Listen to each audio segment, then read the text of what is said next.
전일장 복습하고 오늘장 예습하는 모닝브리핑 시간입니다. 코스피가 5거래일 연속 올랐던 하루, 월요일장 시장을 관통한 한마디, 트럼프 2기 적응 완료입니다. 국채금리와 달러 가치가 내리자 우리 시장 힘을 내고 있고요. 업종별로 순환매가 강하게 나타나고는 있는 가운데 코스피는 종가 기준 2,600선을 돌파, 트럼프 취임 전 수준으로 올라온 우리 시장. 그럼 자세한 수급 수치와 함께 특징 섹터 심수영 캐스터와 짚어보시죠. 믿음을 배신하지 않은 어제 우리 증시, 미국 국채금리 하락에 양시장 모두 빨간불 켜냈습니다. 코스피 지수부터 살펴보시면 0.75% 상승한 2,610선에서 거래 마감했는데요. 개인과 외국인이 순매도했지만 기관이 순매수하며 5거래일 연속으로 상승하는 모습이었습니다. 한편 코스닥 지수도 살펴보시면 1.61%더 크게 오른 모습 포착됐는데요. 선물 시장도 빨간불 켰습니다. 외국인이 3거래일째 순매수하는 모습이 포착되며 외국인의 국내 증시 이탈이 마무리될 거란 전망에 힘이 실렸습니다. 그렇다면 어떤 섹터가 특징적인 움직임 보인지도 확인해 보시죠.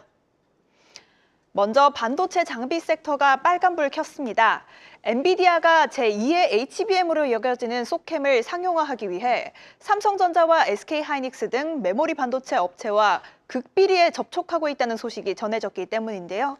반도체 관련주들 전반이 상승세 보인 가운데 장비주 가운데에서는 원익홀딩스가 21%대, IST가 8%대 강세 보였습니다. 다음으로 전선 섹터가 강했습니다. 여러 소식이 있었는데요. 우선 국회에서 전력막 확충법이 산업통상자원 특허소위원회를 통과했습니다. 에너지 3법 중 가장 먼저 통과한 것으로 해당 법안이 산업위 전체위원회와 국회 본회의까지 통과할 경우 국가기관 전력망으로 지정된 전력망이 큰 수혜를 입을 전망이고요. 또 페이스북과 인스타그램의 모회사인 메타가 세계 최장 해저 케이블 구축 프로젝트를 공개하며 산업 전반에 대한 기대감이 커졌습니다. 섹터 내에서는 LS 마린솔루션이 13%대, 대한전선이 1%대 상승했습니다. 마지막으로 방산 섹터도 강했습니다. 남중국해 분쟁에 따른 긴장 고조로 군비 지출을 늘리고 있는 동남아시아 국가들이 중국 대신 한국산 무기를 찾을 거란 전망이 나왔기 때문인데요. 중국은 남중국해의 약 90%에 대해 영유권을 주장하면서 베트남, 필리핀, 대만, 말레이시아, 브루나이 등 동남아시아 국가와 마찰을 빚고 있는 상황입니다. 섹터 내에서는 한화 에어로스페이스가 강했는데 올해 상반기 중 북유럽 국가 한 곳과 협력 논의를 진행하고 있다는 소식도 상승에 기여한 점 참고해 보시죠. 그렇다면 어떤 뉴스가 시장을 움직인지도 확인해 보겠습니다. 확실하게 모멘텀이 붙은 섹터로 수급이 쏠렸던 어제 첫 번째 헤드라인 조선 기자재주 이야기입니다. 트럼프, 바이든 중단 후 첫 LNG 수출 승인, 커지는 한국 기업들의 LNG선 수주 기대감입니다. 시장이 주목했던 업종 뉴스 체크해보면요. 일단 결정적으로 트럼프가 LNG 사랑에 있어 본격 움직임에 나섰습니다. 지난 주말 바이든 행정부가 중단한 이후 처음으로 LNG 수출 프로젝트를 승인을 했는데요. 커먼웰스 LNG의 연간 수백만 톤의 LNG를 조건부로 승인을 해줬고요. 이와 함께 석유와 가스 생산 확대를 위한 에너지위원회를 구성하도록 행정명령에 서명을 하기도 했습니다. 여기에요, 한국도 관련 프로젝트 참여를 저울 중이라는 소식도 부각이 됐습니다. 일본과 미국의 정상회담, 이때 이시바 시게루 일본 총리와 트럼프 대통령이 알래스카 LNG 프로젝트 합작 사업 논의를 하겠다고 했는데 우리나라도 이에 참여해서 대미 수출 비중을 낮추는 등 통상 압력 완화를 위한 지렛대로 쓸 수도 있다는 건데요. 자, 여기서 자꾸 등장하는 키워드 바로 LNG죠.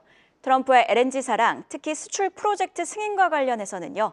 LS증권, 트럼프의 정책이 실제로 수출량을 촉진하는 건 2030년쯤이 될 것이고 2029년 인도를 시점으로 하는 관련 선박 발주 가능성이 커지고 있다고 덧붙였습니다. 개장 전에는요. 주말 사이 클락슨 시큐리티스가 2029년까지 최대 126척의 LNG 운반선이 필요하고 이 가운데 한국이 대부분 수주를 하고 있다고 강조를 한 점, 즉 향후 43조 원의 시장이 개화할 거란 분석도 있었죠. 자, 그렇다 보니 모처럼 어제 수급은 조선주, 그중에서도 기자재, 그 안에서도 LNG선과 밀접한 기자재로 쏠렸습니다. 밸류체인을 좀 점검해 보면요. LNG 기자재 대장격으로 본행제 기업인 동성 화인텍이 어제 10% 넘게 올랐고요.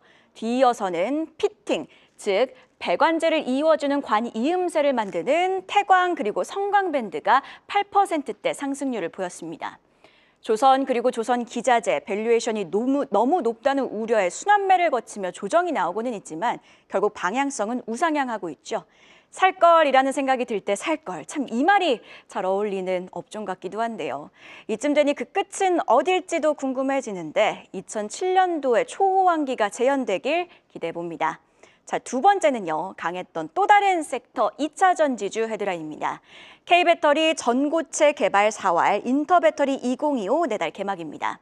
어제 2차 전지주 전반이 강했습니다. 낙폭이 과대했다는 인식의 저가 매수세가 유입이 됐고요. 대형주인 SK이노베이션이 5% 넘게 올랐고요. 삼성 SDI도 2.8%나 강세를 시현했습니다. 이런 가운데 눈에 띄었던 건 바로 전고체 배터리주인데요. 세부 섹터 자체의 상승들도 강했고요. 레이크 머티리얼이 13%나 올랐고 이수 스페셜티 케미컬은 9%나 상승했습니다. 최근 2차 전지주들이 조금씩 반등을 시도할 때 이를 주도했던 게 바로 전고체 배터리주라고 봐도 과언이 아닌데요. 은근히 강했던 전고체주, 기업들이 전고체 배터리 개발 관련 소식들을 밝힌 점이 최근 상승의 동력이 됐는데요. 나온 뉴스들을 좀 정리를 해보면요. 일단 LG 에너지 솔루션은 전고체 전지 충전 속도를 10배나 올리는 기술을 개발을 했고요. 삼성전기는 웨어러블용 초소형 전고체 배터리를 개발, 현대차는 전고체 배터리 내재화에 나서며 전고체 라인을 3월에 본격 가동한다고 밝히기도 했습니다. 자, 이런 뉴스들이 시장에서 부각이 될 때마다 관련주들이 활발하게 움직였는데요. 어제 나온 뉴스들도 관련주 상승에 기름을 부었습니다. 다음 페이지 체크해 보실까요? 중국 전기차 기업인 비아디는요, 2027년부터 전고체 배터리 시범 생산에 돌입한다는 계획을 발표했습니다. 비아디도 뛰어든 전고체 배터리 시장, 상용화 기대감을 부추기고 있고요. 이외에도 3월 5일부터 7일까지 진행되는 국내 최대 규모의 배터리 산업 전시회 인터배터리 2025 기대감도 커졌습니다. 올해 키워드는요, ESS 46파이 원통형 배터리 그리고 전고체 배터리입니다. 올해 관련 기업들이 구체적인 전고체 전지 양산 계획을 발표하지 않겠느냐가 시장에서 추측으로 나오고 있는데요. 자, 어제 2차 전지주 강했다 보니 스치는 생각들이 있습니다. 최근 말 그대로 은근히 반등을 시도하고 있는 2차 전지주 다음 페이지 체크해 보시죠. 이제는 정말 바닥을 찍은 걸까요? 최근 리튬 가격도 하락세를 멈췄다고 하니 은근 기대감이 커지고 있는 건 사실입니다. 다만 트럼프 2기 시대 불확실성이 남아있다 보니 섣부른 낙관은 이르다는 의견도 나오고 있는데요. 자, 그렇다면 우리는 섹터 내 모멘텀이 붙은 세부 섹터, 특히 오늘 짚어본 전고체 배터리 위주의 대응이 필요할까요? 이어지는 전략 시간에서 함께 고민해 보시죠. 그럼 어제 장 마감 이후에 나온 공시와 주요 일정까지 확인해 보시죠. 장 마감 이후에 나온 공시부터 체크해 보겠습니다. 우선 Y랩은 넷플릭스와 OTT 콘텐츠 제작 공급 계약을 체결했다고 공시했습니다. 경영상 비밀 유지를 사유로 계약 금액은 공시되지 않았는데요. 해당 소식에 Y랩 시간외에서 상한가 터치했습니다. 오늘 시초가도 주목해 봐야겠습니다. 다음으로 바텍은 지난해 4분기 영업이익 103억 원을 기록했다고 공시했습니다.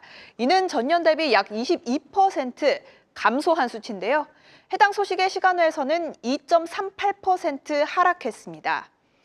한편 유로는 지난해 영업 손실 49억 원을 기록했다고 공시했습니다.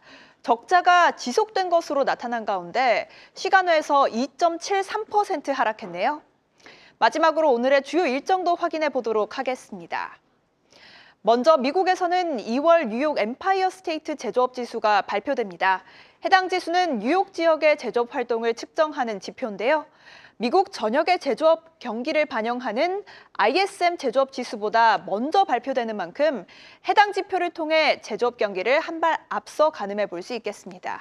우리 시간으로는 오후 10시 30분에 발표될 예정인 점 참고해 보시죠. 다음으로 퀀텀 코리아 2025 조직위원회가 출범합니다. 어제 시간외에서 일부 양자 컴퓨터 관련주들이 움직였는데 오늘도 해당 소식이 모멘텀이 되어줄 수 있다는 점 참고해 봐야겠고요. 최근 과기정통부 측에서 이달 중으로 양자 과학기술 전담 조직을 새롭게 출범한다고 밝힌 적이 있는데 관련 내용도 이번 위원회에서 구체화될지 체크해 봐야겠습니다. 마지막으로 오늘 마음AI와 우리기술의 전환사채 물량이 추가 상장됩니다. 이외 넥스트 바이오메디컬, 대유플러스, 서울리거 등도 추가 상장될 예정인데요. 해당 종목들의 변동성이 커질 수 있으니 보유하고 계신 분들은 유의하셔야겠습니다. 이렇게 공시와 일정까지 확인해 봤는데요. 관련 전망 이어지는 분석에서 더 자세히 알아보시죠. 계속해서 다양한 경제 이슈를 알고 싶다면 구독과 좋아요, 알림 설정 부탁드립니다. AI 캐스터 권미정이었습니다.